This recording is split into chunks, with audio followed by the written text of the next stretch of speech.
সম্পূর্ণটা সিরিয়াল আছে না এই ধরো মানুষের কালকার জিনিসগুলো লাগাইব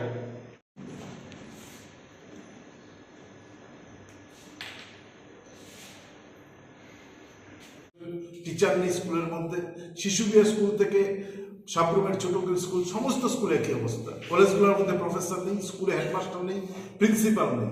এই ভয়ঙ্কর পরিস্থিতির মধ্যে আমরা আছি।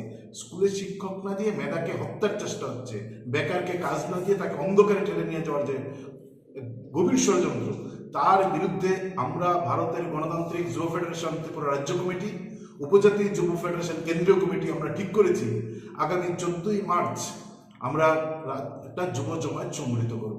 স্লোগান হচ্ছে দেশ, সংবিধান, ধর্মনিরপেক্ষতা রক্ষায়, শিক্ষার অধিকার ও কর্মসংস্থানের দাবিতে, নেশার বিরুদ্ধে সামাজিক আন্দোলন গড়ে তোলার আহ্বানে আমরা 14ই মার্চ আগরতলায় যুব জমায়েত সংগঠিত করব। এই যুব জমায়েতের মিছিল ঠিক 11:30টায় প্যারাডাইস চমনি থেকে শুরু হবে। ওরিয়েন্ট চমনি শিশু উদ্যান বিপণী বিতানের সামনে আমরা সমাবেশ সংগঠিত করব। আমাদের সমাবেশ ঠিক 12:30টায় শুরু হবে। সমাবেশে আমাদের বক্তা হিসেবে উপস্থিত থাকবেন ডিওএফআই প্রাক্তন কেন্দ্রীয় নেতৃত্ব কমরেড মানিক সরকার, ডিওএফআই প্রাক্তন কেন্দ্রীয় নেতৃত্ব কমরেড জিতেন চৌধুরী, ডিওএফআই বর্তমান সাধারণ সম্পাদক কমরেড হিমগ্নরাজ ভট্টাচার্য। তারা আমাদের সমাবেশে উপস্থিত থাকবেন, তারা বক্তব্য রাখবেন। এই সমাবেশের বার্তা, এই যে আমাদের যে দাবি দেশকে রক্ষা করা, বেকার হাতে কাজ দেওয়া, ছাত্রছাত্রীদের শিক্ষার তাদের কাছে পৌঁছে দেওয়া, এই দাবি, নেশার বিরুদ্ধে যে দাবি, এই দাবিতে যে আমাদের এই লড়াই আমরা যুক্ত হয়েছি, এই লড়াইয়ে আমরা ইতিমধ্যে আমরা দেখেছি নানাভাবে মানুষ আমাদের পাশে দাঁড়াচ্ছেন। আক্রমণ, ভয়, নানা প্রতিকূলতা থাকার পরও এই বিজেপির মতন আধা ফেসিস্টের চোখে চোখ রেখেও আমাদের সঙ্গে মানুষ যোগাযোগ করছেন। যুবকরা রাস্তায় নামবেন, 14 তারিখ আগরতলা ভাসাবেন।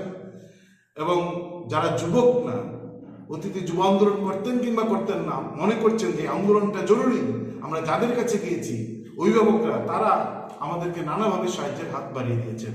ফলে যারা সাহায্যের হাত বাড়িয়ে দিচ্ছেন দেবেন, যারা মিছিল আসার জন্য প্রস্তুতি গ্রহণ করছেন, যারা নানা প্রতিকূলতার কারণে মিছিলে আসতে পারছেন না কিন্তু আমাদের আন্দোলনের প্রতি দু হাত তুলে সমর্থন জানাচ্ছেন, তাদের সবাইকে অভিনন্দন জানাচ্ছি।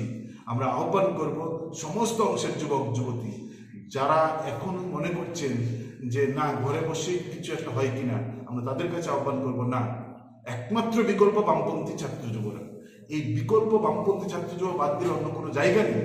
ফলে যারা আজকে যুব মোর্চা করছেন, গত 6 বছরে একটা মিছিল যুব মোর্চা কর্মসংস্থানের দাবিতে করেনি। কিন্তু আমরা দেখেছি অসংখ্য ছবি আছে যুব মোর্চার নেতা নেশা কারবারি গ্রেপ্তার হচ্ছেন, যুব মোর্চার নেতা অস্কনগর থেকে মানব পাচারকারী হিসেবে গ্রেপ্তার হচ্ছেন।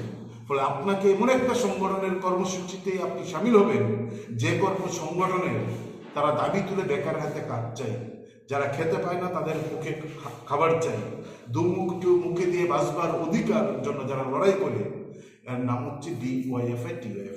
আমরা সবার কাছে আহ্বান করবো, আসুন আমাদের মিছিলের লাইনকে লম্বা করুন। আপনার অধিকারের যে লড়াই, এই লড়াই আপনিও সামিল হন। কারণ আমরা ইতিহাস থেকে শিক্ষা নিয়েছি, অধিকার কে কাকে দেয়,